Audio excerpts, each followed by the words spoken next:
Hello guys, good morning. Welcome to my today's vlog. Ngayon guys, ayan, dahil katapos lang natin ng New Year, kakasawa yung mga puro karne, kakakain lang natin ng mga karne. So ngayon, ayun, dahil nga nag-isip ako kanina kung anong kakainin ko, anong iuulam ko dahil ako lang nag-isa dito.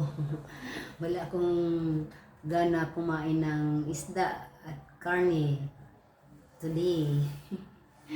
So, naisip ko, magpunta akong SM at mag-Greenwich na lang. Mag-order ako ng pizza. Dito na ako sa bahay kumain. Ayan guys, ang aking pagkain for today, lunch and dinner. Dito, hindi pa ito maubos, may pang snack sa midnight pa. Ayan, tara guys, kain tayo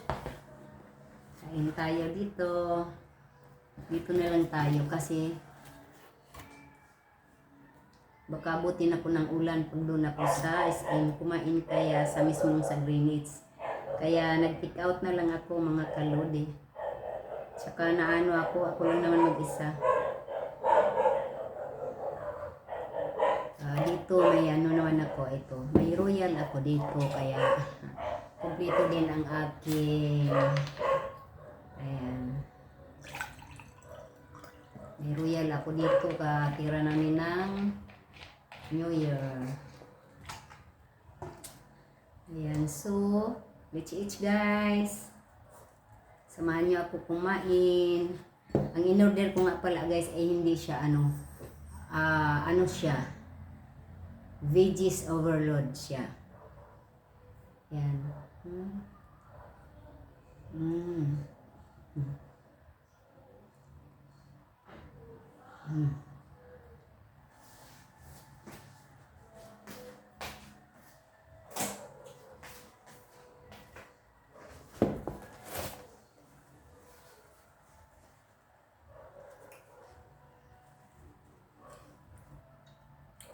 Guys, kain tayo.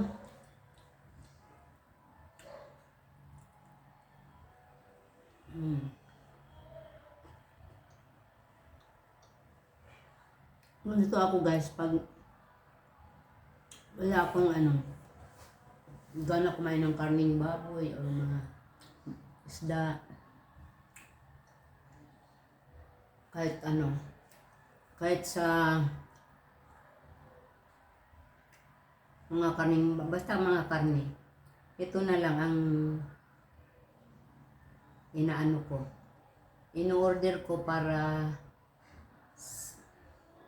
pagkain ko.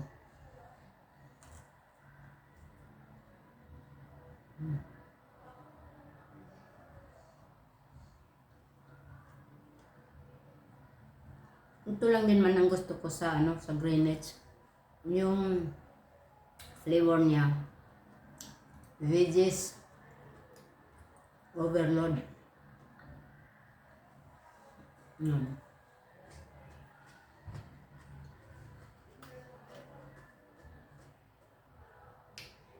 Cheese siya, cheese veggies overload. Wala siyang meat.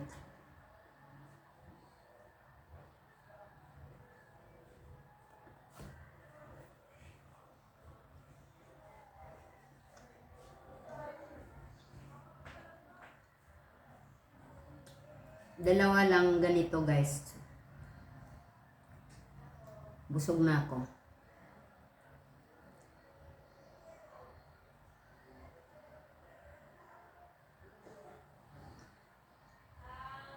Kaya malamang hanggang bukas ng umaga.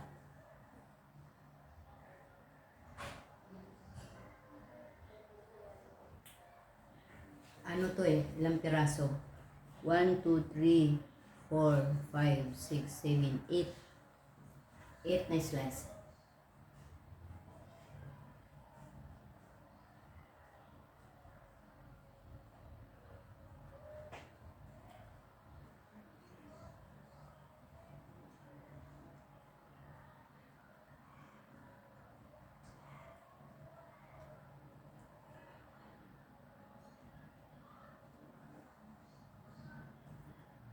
Halagang ano siya, 499.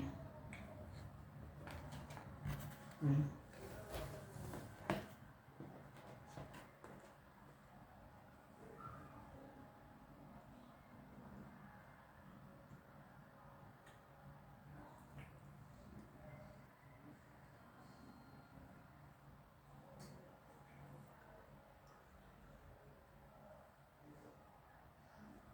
Ganito lang ang buhay ko.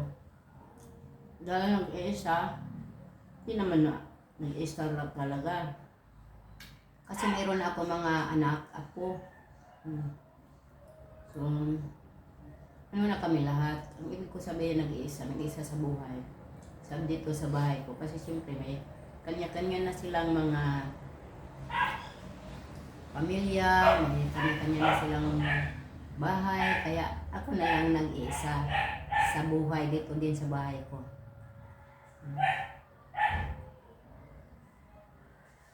Dalaw-dalaw na lang.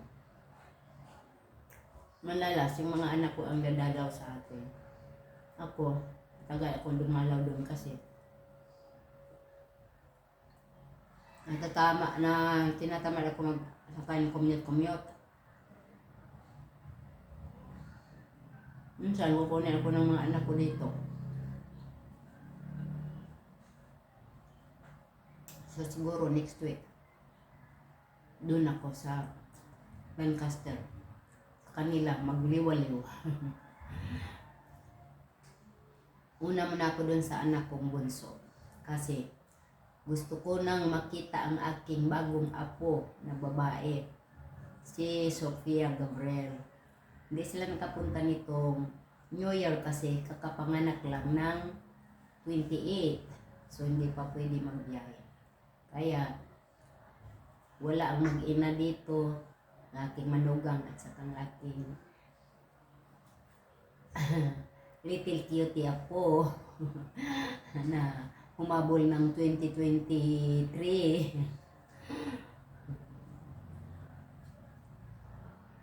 Ayan. Kaya, baka next week, puntahan ko para makita ko ang aking bagong apo na naman. Bagong blessing. Hindi lang basta blessing. Buhay talaga ng tao ang binigay ng Panginoon sa amin. Kaya thanks God na sa mga blessing na binigay.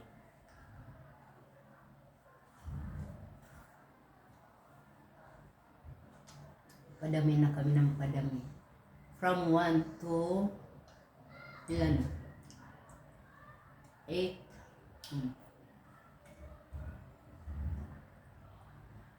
5.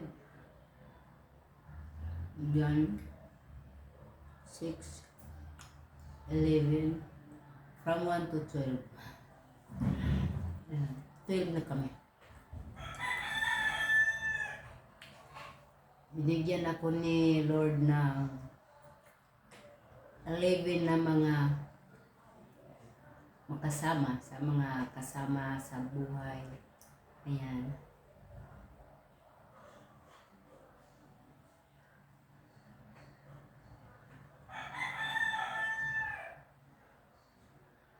Pero sa love life, siyempre, nag-iisa pa rin tayo. Siguro, kay God lang ako nakataghana. Naka-forever. Hindi sa espirituhano na katawan. Hindi sa katawang lupa pala. May ibang misyon si God sa akin.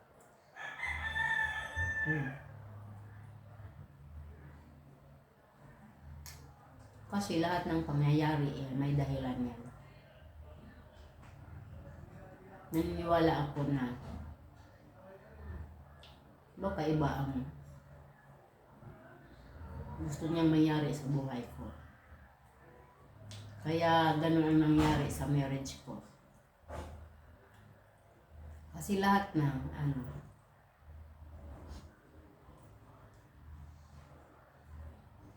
siya ang nakakaalam. Si Lord lang nakakaalam sa lahat ng ating mga laman ng ating puso at isipan. At walang iba.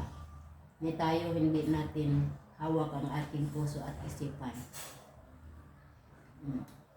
Ito man ang gustuhin natin na klaseng puso or isipan at isipan, hindi mangyayari. Dahil hindi tayo may hawak. Hindi natin pag-aari. Pag-aari ni Lord. Kaya, wala tayong magagawa. Kung hindi, tanggapin na lang natin ang lahat ng maging natin, kapalaran ng maluwang. Pero alam nyo guys, hindi naman niya ako nagsisisi. Kasi, kumbaga, kapartner lang naman sa buhay ang nawala sa akin. Wala nang nawawala sa lahat na pangangailangan ko, binigay sa akin ni Lord. Kaya, pangailangan ng mga anak ko, binigay sa amin. Kaya wala na akong mahihiling. Parang bonus na lang kung sakali. Dahil hindi ko pa naman totally kinuklose ang door ko. If mayroong talaga, bahala na si Lord. Kung talagang siya para sa akin, siya nang bahala. Manghingi pa rin ako ng sign ni Lord pag mayroon. Kung okay ba, i-grab ko. Marami naman. Baka hindi talaga. Baka mayroong isa na hinihiling. Mayroong isa talaga na pakalaan para sa akin, hindi pa lang dumarating. Siguro, tsaka na lang siguro. Hindi pa naman huli. Buhay pa tayo. Yung yung mag-alagaan na lang kaming dalawa. Yun lang. Baka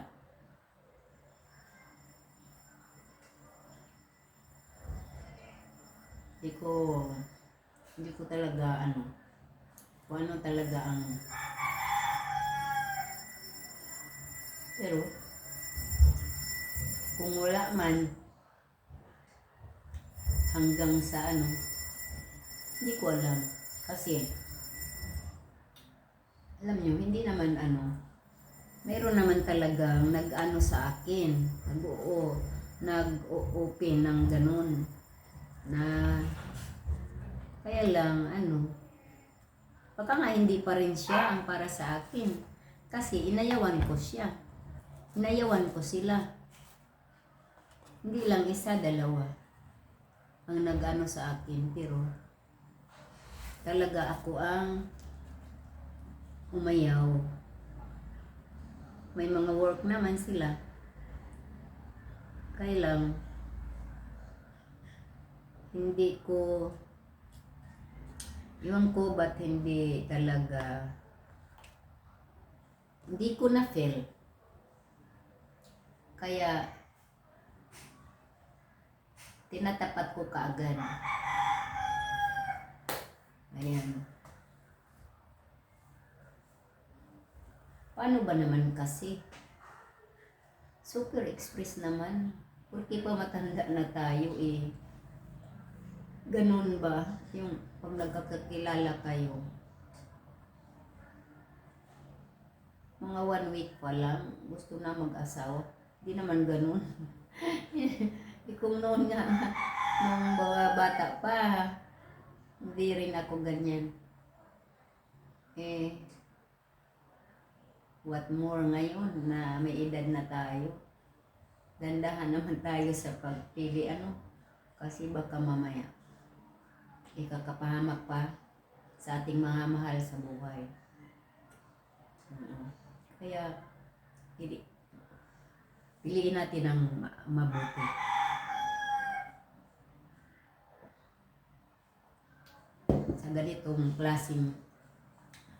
Sa ganito, katulad sa mga katulad ko nga mga single, yun lang ang masasabi ko na huwag tayo padalos-dalos din.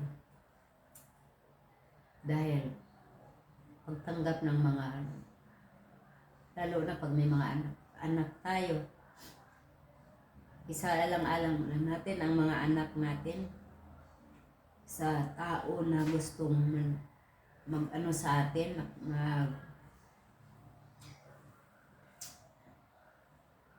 kasi ayoko pagdating ng araw magkaroon pa yung mga anak ko ng problema. Tulad niyan, siyempre, hindi mo alam anong klaseng tao, tapos manakit kung ano. Siyempre yung mga anak mo, hindi naman yun titingin lang. Kaya ayaw ko, yung medyo dandahan talaga sa priority talaga natin ng mga single mom, ang ating mga anak. Huwag tayo basta-basta sunggab ng sunggab sa mga lalaki na gustong sa atin na mag-asawa, mga sawa. Yan. Nag-offer ng mga maging kapartner forever daw, pero para sa akin, hindi ako naniwala ng forever. Depende yan sa tao.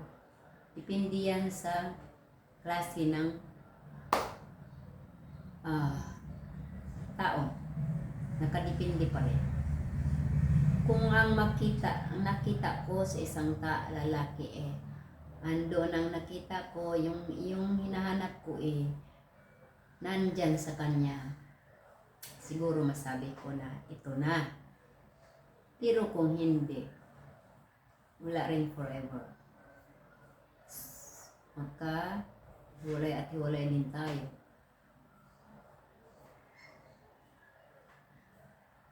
Kasi ayaw ko basta hindi ko naman hinahanap yung may kaya. Basta mabuhay lang kaming dalawa, okay na. Tapos, ang importante, yung nagkakasundo kayo. Yung walang lamangan, walang kwentahan, yung ganun ba. Ayun. Yun ang importante, ang hinahanap ko. Hindi ako naghahanap ng milyonaryo kasi hindi naman tayo milyonarya, no? Nakakaya din naman na ganitong sitwasyon sa buhay natin, tapos maghanap tayo ng mayaman. O diba? Dapat ibilang, pantay lang. O mas maganda pa nga kahit mababa lang siya, basta mabait. Kahit wala siyang, sabihin natin, wala siyang kayamanan, basta mabait. At kaya ka lang niyang buhayin, gano'n. Kaya ka niyang maipagamot kung mayroon kang sakit, gano'n. Kasi hindi na natin kailangan. Ay, anghang. Mati yung lamunan ko. At sus. Hindi na natin sa ganitong edad natin, hindi na natin kailangan pang yumaman. Anong gagawin natin sa yaman? Hindi naman natin madadala yan sa kabilang buhay. Iiwan din natin lahat yan. Basta ba ang ating mga anak secure na sa buhay? Ibig kong sabihin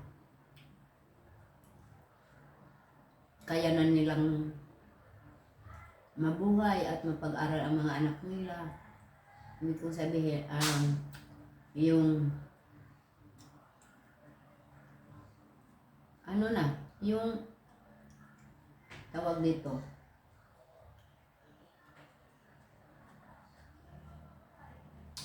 kalimutan ko na sa dulo ng dila ko. Stable na ang buhay nila. Pag makita mo ng gano'n na, stable na ang mabuhay ng mga anak natin, okay na yun. Huwag na tayo ng sobra-sobra para sa sarili natin. Kung mayroon mang ibibigay sa atin si God ngayon, sa akin si God ngayon na sobra-sobra, siguro ipamigay ko rin sa mga nangangailangan, mas mahigit pang nangangailangan kaysa mga anak ko. Dahil marami sa paligid natin ang naghahasikahos sa buhay talaga. At naghihirap sa buhay.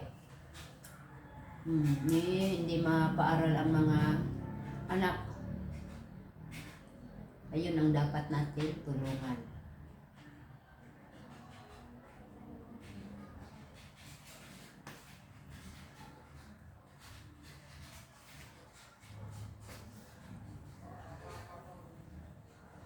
Pakainin natin ng masarap ang sa tingin natin may bihira silang nakakakain ng masarap kasi tayo nakakain natin kung anong gusto natin kainin, pero maraming tao sa paligid natin na hirap kahit sa 3 beses lang kumain sa isang araw hindi magawa. Kaya masakit minsan pag nakakita ako ng ganun, lalo na pag malapit sa akin. Masakit sa dibdib. Hindi ko kayang tingnan. Lalo pag lumapit sa akin na walang masain. Kahit hindi ako mayaman, baka sabihin mo mayaman ako, bakit ko nasabi? Hindi. Pero once na may lumapit sa akin, lalo na sa pag sinabing walang masain, may sakit, hindi talaga ako makahindi mga lods. Lalabas at lalabas talaga ang kahuli-hulihan kong pera. Hindi ko kayang tiisin.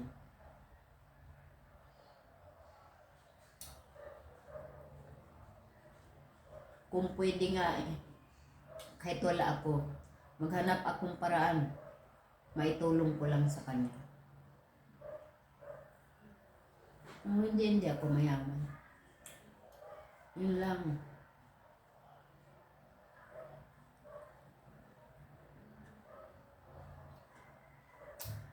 Ang tulad ko hindi yayaman kasi alam mo, hindi ako ganun ako sa mga bagay-bagay. Pero once na may lalapit sa akin, kahit hindi ko ka masyadong close, lalo na pag ang mga bata, makita ako lalapit at may sakit, hindi ko siya matiis. Nagbibigay talaga ako.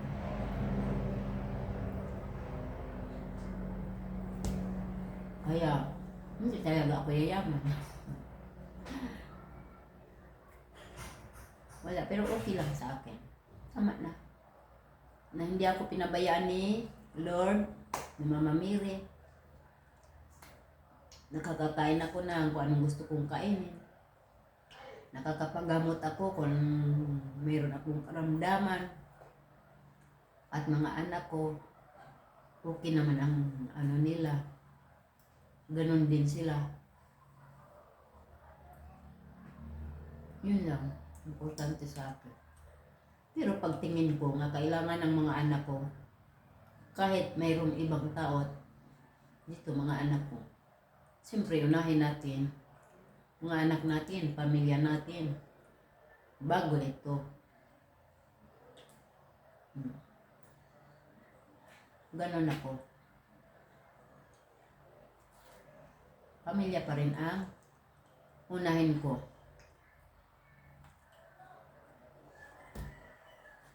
Kaysa ibang tao.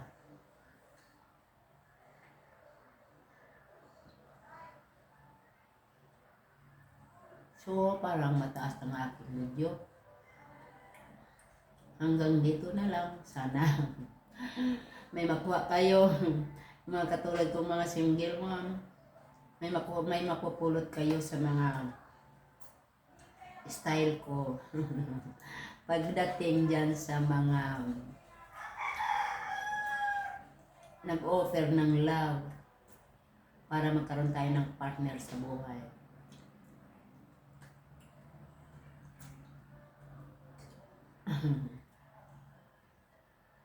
Ako hindi ko priority ang ganon. Pero pag talagang nakita ko siya na yan na ang inano ko, tapos yung pakiramdam sa kilos, sa ugali, ayan.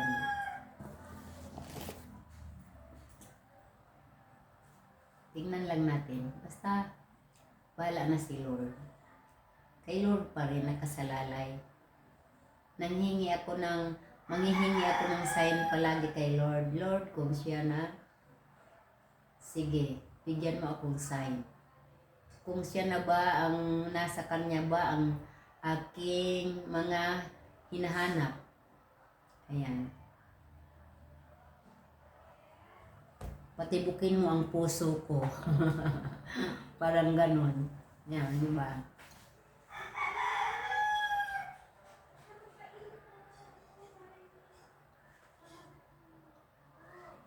Okay. So, parang mahaba ng aking videos. Hanggang dito na lang ang aking today's vlog. Hindi pa rin ako nakakaubos ng aking pangalawang slice ng ketchup.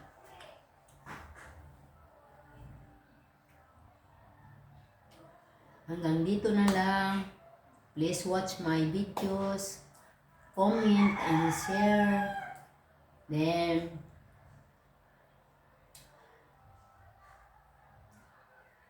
kung pwede lang, please support my videos and to my live every day by sending of digital star. Ayan. So, sa lahat ng magsasend, thank you so much, guys. Thank you. And God bless you all. And I love you guys. Bye-bye.